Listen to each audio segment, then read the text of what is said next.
Para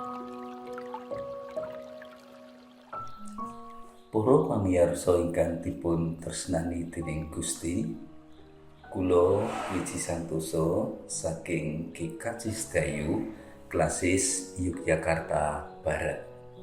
Kepareng dal menika badhe maosaken renungan Sabda Winedhar dinten Kemis selangkung Desember 2020. Kaserat dening Bapak Pendeta Yusuf Sukino. Waosan kapedhik saking Yesaya 50 ayat 7 dumugi 11, Jabur Mazmur 98 saha Ibrani 1 ayat 1 dumugi 50 lan Yukanan 1 ayat 1 dumugi 11. Kanthi ira-irahan kado. Pedihan saking Yukanan 1 ayat 11 mekaten pangandikanipun. Ana dene Sang Sabda wis dadi daging sarta makuwon ana ing antara kita. Lan wis padha nyawang kamulyane, ya iku kamulyan kang kaparingake marang panjenengane kang jumeneng putrane untang-anting Sang Rama kang kapenuhan ing sih rahmat lan kayekten. Bapak Ibu lan para kinasih, saben bangetan Hari Guru Nasional ing tanggal selangkung November, limrahipun para siswa sami nyawisaken kado kagem gurunipun.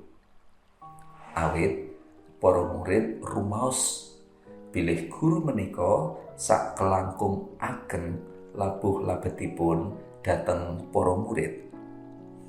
Pramila sampun limrah menawi para murid lajeng ngudi murih saged ngaturi kado ingkang murwat dumateng guru ingkang dipun tresnani menika. Pakaryaning kawilujengan menika sampun dangu karancan dening Gusti Allah. Wiwit jamanipun para nabi, kados ingkang tetela ing kitab Prajanjian Lami. Kados dene siswa ingkang nyawisaken kado kagem gurunipun minangka wujud katresnanipun kala wau. Kawilujengan ingkang kababar dening Gusti Allah menika minangka kado dhateng jagat ingkang sanget dipun tresnani. Kangge mujudaken kado kala wau, Gusti Allah wonten ing Sang Kristus Yesus kepareng nilar kamulyanipun ing swarga, lajeng tumedhak wonten ing jagat kangge mitulungi manungsa ingkang kebak dosa, supados pikantuk kawilujengan temahan tentrem rahayu sageta kababar ing donya menika. Gusti Yesus sampun sumadya nandhang sangsara wonten ing ngerti Golgota, inggih namung nglabuhi manungsa ingkang dipun tresnani. Dipun betahaken pengorbanan kangge mujudaken kado kala wau.